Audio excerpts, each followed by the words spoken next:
When you work in certain positions, especially in free enterprise, you probably heard the phrase that what you do is wrong, either morally or ethically or both. And the question is, does money have a moral position? So how to earn money and what does that mean for the position you have from a moral point of view, from an ethical point of view, from a life point of view? And of course, people easily claim, especially people who with a certain ideology look on free enterprise, but that's not a free enterprise issue. But some people say money in general does not know any morals. So no matter how you make money, at the end, it's always wrong. And I'm not talking about Adorno or anything where they say nothing is right in the wrong, or there is nothing good in the bad, there is nothing right in the wrong, etc. We have countless examples where you sometimes can get the impression that things are not going well at the moment. We have countless issues, especially in Germany, with politicians having weird, especially left-wing positions like Sarah Wagenknecht or Alice Schwarzer, people who are left-wing politicians who think that Russia is not to blame for the war and has a reasonable position, whatever nonsense they peddle out there.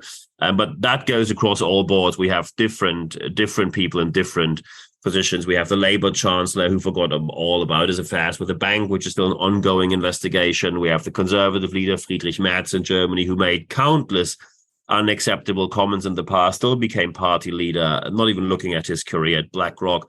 The AfD is the first German party where, even ruled by a judge, you can call certain politicians in there Nazis and fascists legally. Björn Höcke in this case, for example. The Liberals have Christian Lindner as the financial secretary at the moment in the government, who denies scientific evidence and says we don't need a speed limit. Hey, who cares about climate change, right? So in the UK, we have Rishi Sunak, who now is extremely excited to tell you that Northern Ireland now is a fascinating place in the world because it is in the EU and also has access to the UK.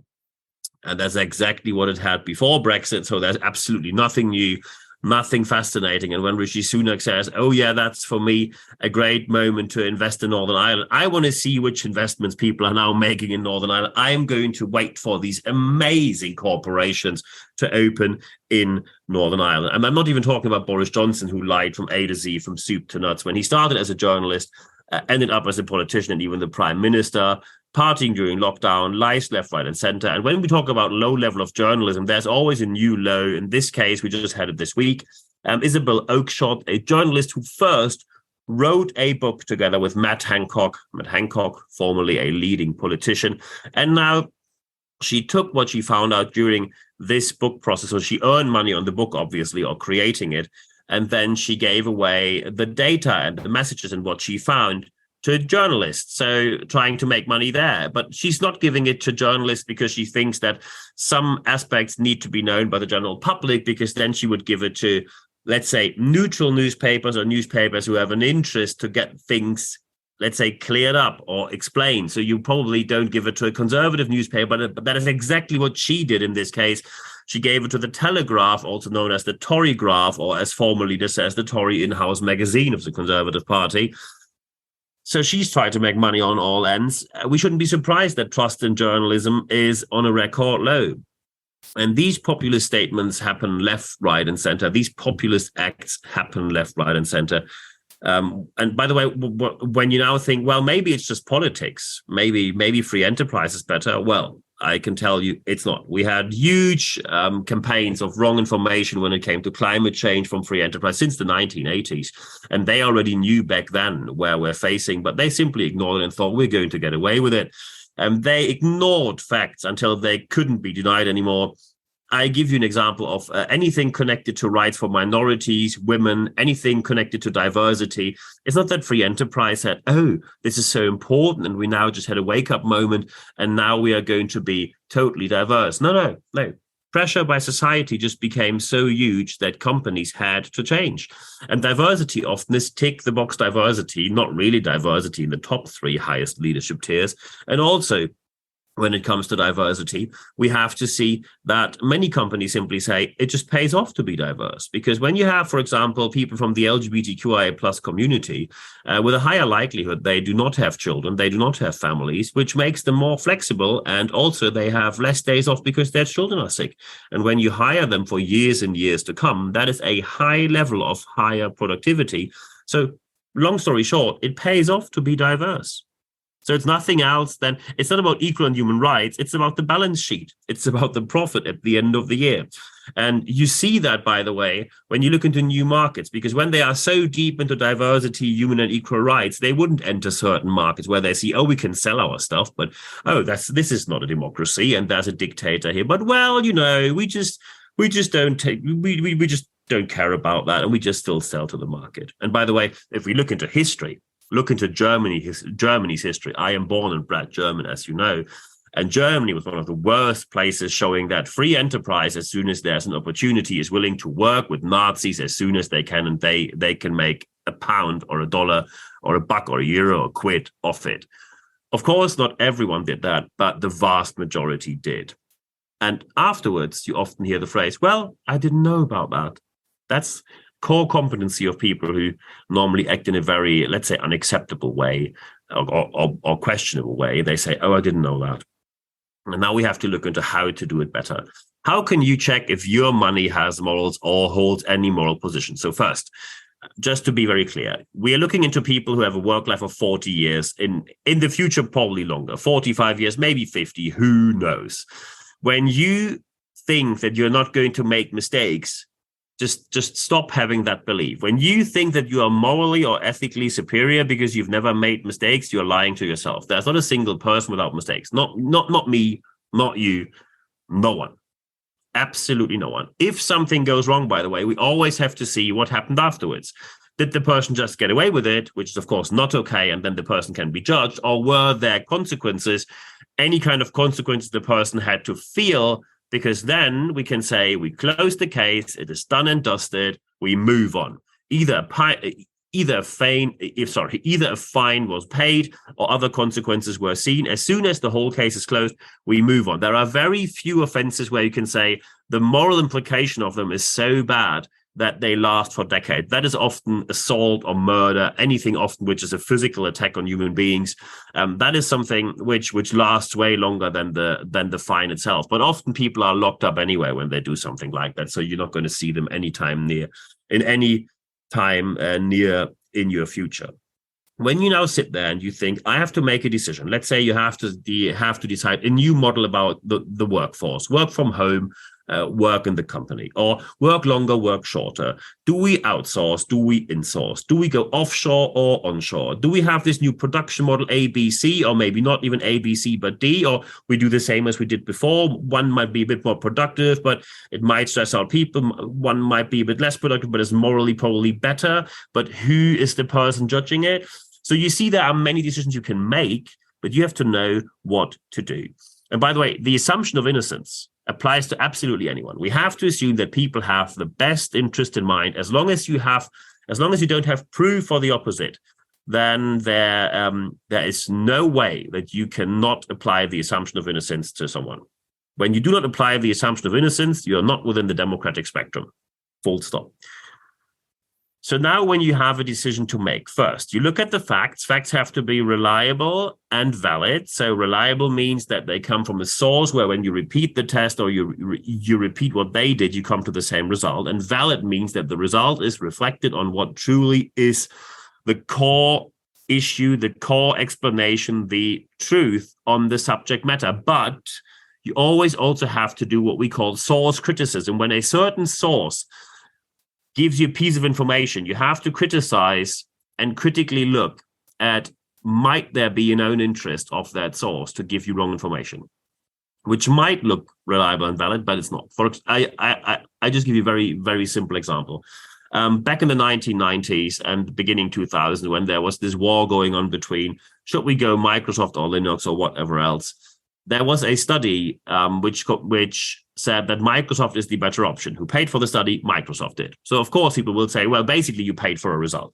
And the Deutsche Bank, for example, had a study, a survey, it was a complete study about the impact of investment banking on wheat prices. And the study came to the conclusion, no, there's no big impact of investment banking on wheat prices. And of course, people don't take it seriously, or they question it because they think when you pay for it, you probably expect a certain result and you paid for the result. Always look at a source which is as neutral as possible. the best source is science. When it comes from scientific entities, you only have to see, is there a person who is the author of that paper, for example, or that study, who has certain political views or made comments in the past that they might not evaluate data with a neutral point of view, but with an ideological point of view. So be sure to critically look at the data. That is the most important aspect in the first place.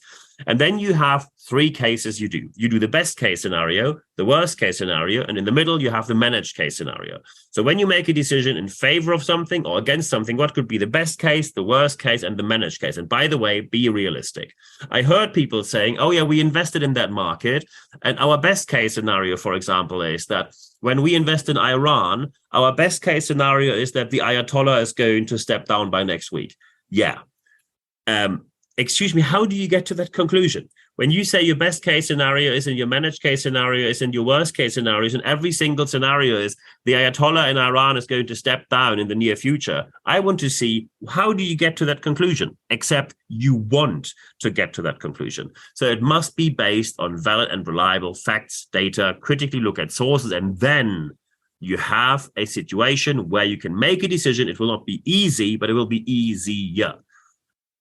What you can have an external point of view with consultants, from consultants, for example, or you can have a so-called ethics committee. However, ethics committees are tricky to get done because often ethics committees are set up with the right intention, but with the wrong people and with the wrong consequences. So two main aspects, and I give you examples of where they did it right and where they did it wrong. So when you have an ethics committee, for example, let's say in my industry, training, speaking, coaching, and last week I criticized my own industry heavily, severely, and I received hate mail from it as expected. So greetings to all the people who did that, and also greetings to the two people who insulted me in a way that you violated the law. And I'm sure you had a nice discussion with your employer when we informed them about that. So good luck for you. And thank you very much, by the way, for all the others and for the big support, especially from Free Enterprise, who supported my point of view that we need scientific qualification and science in our jobs as trainers, speakers, and coaches. But when you're now in the situation, you have to make a decision. This ethics committee, first, the people on the ethics committee cannot have any own interest on the subject matter. So when people still work for you and they are on a payroll, they most likely have certain interest. So probably you need external people who do it for you properly. And also, and that's part number two, when the ethics committee decides something, it has to be done as they say. Don't make a soft decision which you can interpret or turn down, or we need to sign a self-obligation, I think, is what you mean.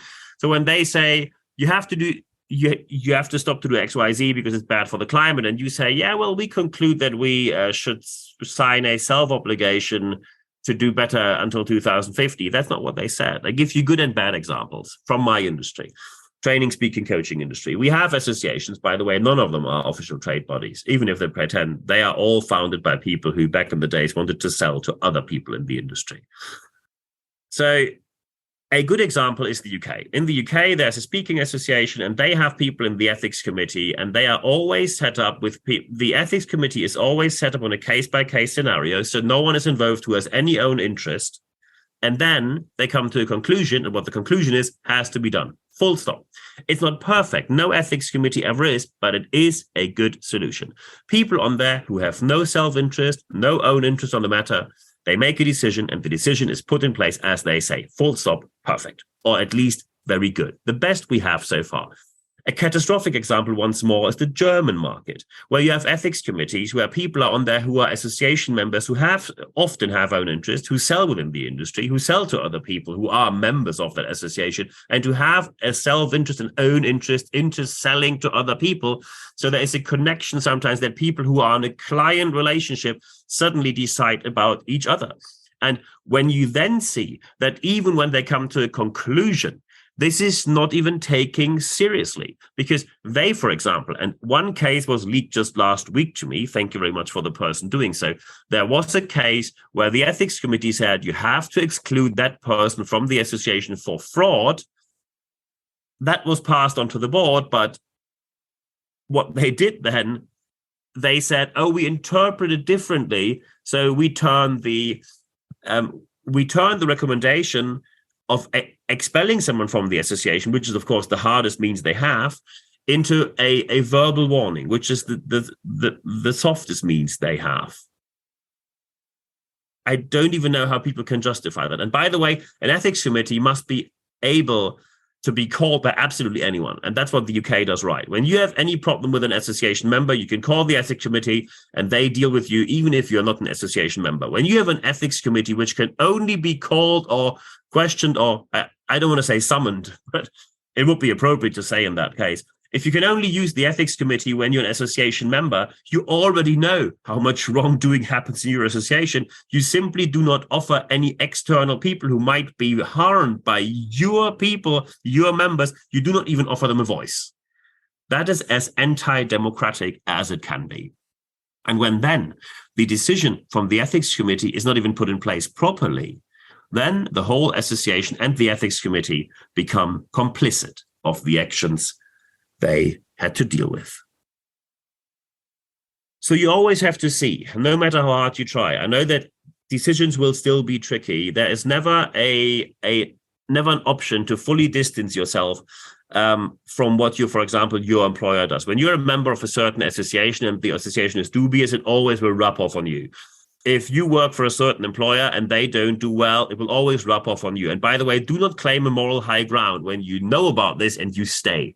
I give you an example. When you work for a bank and suddenly it comes to public that this bank gave accounts to any dictator in the world, and you didn't know about this. So far, you can claim, I didn't know about this. But when you then stay, part of your moral position becomes that you say, my personal income is more important to me than not working for a bank that gave money or accounts to dictators. It is part of your moral position. And I give you an example that you probably all know. It's the same with national identity. Often people ask me, what do you think about the German position on what happened in the Third Reich? Do you think that other people are still have a moment of guilt? Yes, I think they do. I have the guilt. It is part of the national identity. And I can tell you why, because national identity is not a choice. When I moved to the UK, when I immigrated to the UK, I'm recording this in London right now. When I moved to the UK, I only had to say, hey, I'm German. And immediately the doors were wide open and British people said, oh, you're a hard worker, you live a high quality. I didn't even speak who I am. I didn't even say who I am. They just said, oh, you're German. You must be hardworking, on time and produce great quality, made in Germany, you know. So you cannot take all these advantages and then say, oh, yeah, the dark history. No, I'm not going to pick that one. That's just too bad. I only pick the positive aspects. Thank you. No, this is not how it works. National identity does not work that way. You either take it or you leave it, but there's nothing in between. So when you work for an organization, for an entity, for a company, for an organization, for a corporation, for whatever entity you work, and that entity is doing something wrong and you stay, part of your moral position becomes that you are part of the whole organization, and you have to live with that. When you say I can live with it, perfect. No one of us is free of errors or free of probably certain misjudgments, but accept the moral position you have now and do not claim a morally higher ground. By the way, if you do not, if you never look at what you have done wrong in the past, and no one is perfect, neither you nor me nor anyone in this world, if you do not look at what went wrong in the past, then there is no chance that the future will be better. The perfect example is the UK and their history with colonialism. Germany works on their history because they have to, and it's good that they do. Still, it's shocking enough how many people do not know enough about that. When you see how the UK still does not even properly teach, but also ignore the moments of colonialism, this is where you get this superiority feeling. And suddenly you have these amazing moments of Brexit because they think the empire is going to come back. And you see, it has only negative aspects. There's absolutely no advantage of Brexit whatsoever. And it's a catastrophe from start to finish, even way worse than people ever could have thought. When people said it's Project Fear or these Remoaners, they meant Remainers, these Remoaners doing Project Fear. No, Project Fear became Project Understatement. And by the way, when you voted for Brexit, that is part of your moral position as well. And you should be open with it. So when you say, oh, it's a private matter, I'm not going to share, thank you, that is enough of an answer to me. At the end, what counts is what you do, not what you talk about. And I give you the perfect example about actions and words and what the difference is. The former CEO of Siemens, Siemens, big German company, Joe Kaeser was the CEO, and he suddenly said he feels very alone when he criticizes the AfD. The AfD is this Nazi party I told you about, with Nazi members who can be called Nazis, even ruled by court, that you can call them Nazis, which normally is a crime in Germany. But we had some people who made statements where the court said they are fascists and Nazis. And of course, the CEO of Siemens said, unacceptable, no racism, we are an open society, tolerance, diversity is important. And it was quite shocking that he said, I hardly find anyone of the senior leaders from companies who agree with me to make that public statement, because suddenly people say, oh, we are not political. Oh, no, sorry, I can't join you on that statement. And these are the people who, if any one of these Nazis ever get in power somewhere, even by coincidence, they would willingly work with them. And there we see that history still teaches us that some of these people are still there. If you are one of these spineless people who say there is no political position in what we do, you are not a leader. You are nothing else than a spineless opportunist. And by the way, often, because then Joe Kaeser, the CEO of Siemens CEO, was criticized for making that political statement by certain members of society, often far right-wing members. This is the shoot the messenger syndrome. Joe Kaeser points out what anyone knew, that senior leaders in free enterprise are not political enough, although it is part of their job because they want to keep everything open to stay in power, whatever happens. Well, shoot the messenger syndrome means the one who points it out gets shot. Fortunately, Joe Kaeser did not get shot. He went through it. And when during the annual general meeting, some of the shareholders said we should give him we should prohibit that he is going to make any political statements on the future. And there was even a vote on it, pushed by certain shareholders. Fortunately, the shareholders voted against it. So Joe Kaeser was allowed to make political statements in the future. By the way, it was quite interesting that some of these shareholders went pretty far, even telling him that they shouldn't get the shareholders' agreement for the year, for the budget he gave, etc., etc. Nothing of that went through, fortunately, but we see there's quite a number of people who have, let's say, dubious attitudes. And if you now look at what your organization is doing, look at what you're doing, look at the data of your decision-making, because actions speak louder than words. And as soon as you make a decision, always know what your moral position is. Never claim a moral high ground, because you do not have and no one has. Neither I have nor you have. However, on certain matters, when you made better decisions than others, that is the competitive advantage you have. Because if you do not make better decisions in the future, we should not sit here whining and say, oh, no one wants to work anymore. We have a talent shortage. Why don't people want to work for free enterprise anymore? Because some people said it looks like a vicious cycle with no good result, and it's completely non-sustainable.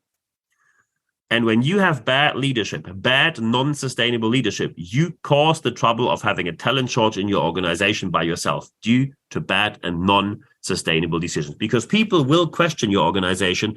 Does the money in your organization have a moral position? And if so, what is the position? And you better have a good answer for them.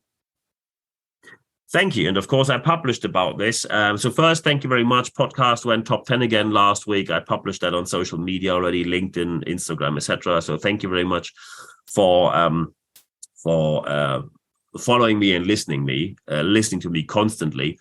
If you now say, hey, I have a couple of aspects I'd like to talk to you about, yeah, very happy to do so. Just drop me an email, nb@nb-networks.com, and then we have a chat. If you say, hey, I need someone for training, speaking, coaching, whatever else, drop me an email as well, nb@nb-networks.com. But it's also fine to just talk about the aspects you like to talk about, either via email or we just meet for a meeting. It doesn't cost you a penny. Let's take it from there. Of course, when you need to know more, and some people find my articles, but they are behind a paywall, which is correct. They sometimes are. That's how magazines make money. You can get them for free. If you sign up for expert.nb-networks.com, you only receive one email per week on a Wednesday morning. And Wednesday morning, you receive an email where everything I publish is available at no charge. And you can take it from there to get free access to anything I publish. But the most important step is step number 3. Apply what you heard in my podcast, on this podcast, because only when you apply what you heard, you will see the positive change that you want to see happening in your organization. I wish you all the best doing so. If you need help, just let me know. Always happy to help you. And for the rest of the week, I only wish you all the best. And yeah, at the end of this podcast, there's only one thing left for me to say. Thank you very much for your time.